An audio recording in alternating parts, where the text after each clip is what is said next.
Արցախ խանգարող հանգամանք էր, շատ ճիշտ եք ասում, 2018 թվականին Բոլտոնը, որ եկավ Հայաստան հանդիպեց Փաշինյանը հետև հացեց շատ հանելուկային այսպիսի արտահայտություն, որ կգա մի օր եւ Իրանի դեմը ճանապարհը կփակվի։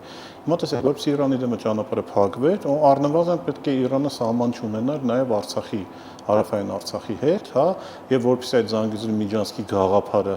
մտներ օրակարգ, ու առնվազն այդ 150 կիլոմետրը Արցախի եւ Իրանի սահմանը պետք է գոյություն չունենար եւ իհարկե մի կողմից Արցախը խանգարում էր Բաքու-Ջեխան այդ նավթատարներին, որովհետեւ իրենք այդքան էլ մեծ հեռավորության վրա չեն գտնվում, մոտավորապես 20 կիլոմետր եթե չեմ սխալվում, ամենամոտակա կետը եւ հասանելի էր ընդհանրապես հրթիռակոծման միջոցներին իրենք հասանելի էր այդ նավթատարները եւ նաեւ իհարկե Զանգեզուրի միջանցքը, որը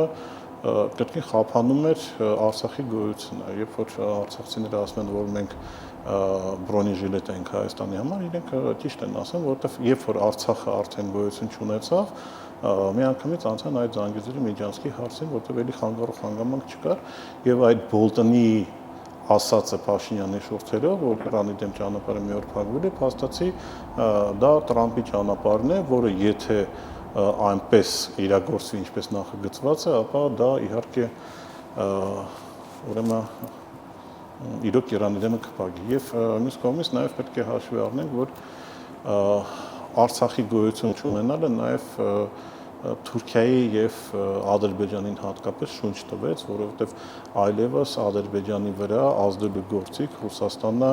չուներ ցանկության դեպքում եւ Հայաստանը չուներ, ինչի օրինակ Ալիևը սկսեց այնց վատ խոսել, հա, Ռուսաստանի բարձր ղեկավարության հետ, որովհետեւ եթե առաջ ինքը դա փորձեր այնպեսի բան աներ, ինքը միշտ հաշվի կունենար, որ թիկունքում կա Հայաստան եւ Արցախ, որը այդքան էլ հանդուրժող չեն իրեն եւ նաեւ իրենք Ռուսաստանի դաշնակիցներ են, իսկ այստեղ երբ որ Հայաստանում